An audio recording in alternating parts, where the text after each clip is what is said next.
ساتھیوں، ہم نے مل کے شہید محترمہ بینظیر بھٹو کی جدوجہد کو آگے لے کے چلنا ہے، اور انشاءاللہ تعالی میں اور آپ مل کے اس جدوجہد کو آگے لے کے چلیں گے۔ جو ملک کے اس وقت حالات ہیں وہ آپ کے سامنے ہیں۔ معاشی طور پہ ملک کے مشکلات آپ کے سامنے ہیں، اور اس وقت جو حکومت وقت ہے وہ اپنے کوشش کر رہی ہیں کہ ملک کو معاشی بحران سے نکالا جائے۔ ہم سمجھتے ہیں کہ بہتر یہ ہوتا کہ حکومت وقت اپنے تمام اتحادیوں سے اور خاص طور پہ پاکستان پیپلز پارٹی سے وہ پہلے سے بات چیت کر کے یہ بجٹ بناتے تاکہ ہم اپنے رائے دے سکے، اپنے مسائل کا ان کو بتا سکے کہ ہمارے اپنا ایک کانسٹیٹیوئنسی ہے، ہمیں اس ملک کے غریب عوام ووٹ دلواتے ہیں، چاہے وہ مزدور ہو، چاہے وہ کسان ہو، چاہے وہ سفید پوش طبقہ ہو۔ اور جب آپ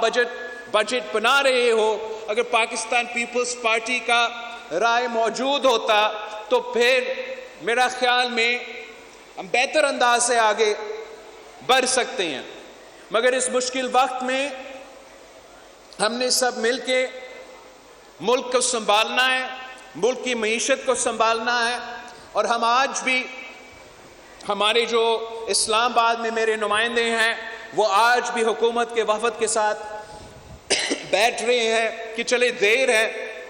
مگر جو بھی اس وقت ہو سکتا ہے پاکستان پیپلز پارٹی کے شکایات کو دور کرنے کے لیے وہ ہو، تاکہ ہم مل کے نہ صرف بجٹ پاس کر سکے مگر ملک کو اس معاشی مشکلات سے نکال سکے۔ اور مجھے وزیر اعظم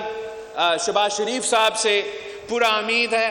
اور ان کا نیت بھی بالکل صاف ہے کہ تمام وعدے جو پاکستان پیپلز پارٹی کے ساتھ کیے ہیں انشاءاللہ تعالی وہ پورا کر کے دکھائیں گے، اور ہم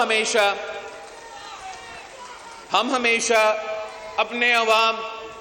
کی آواز اٹھائیں گے، ہم ہمیشہ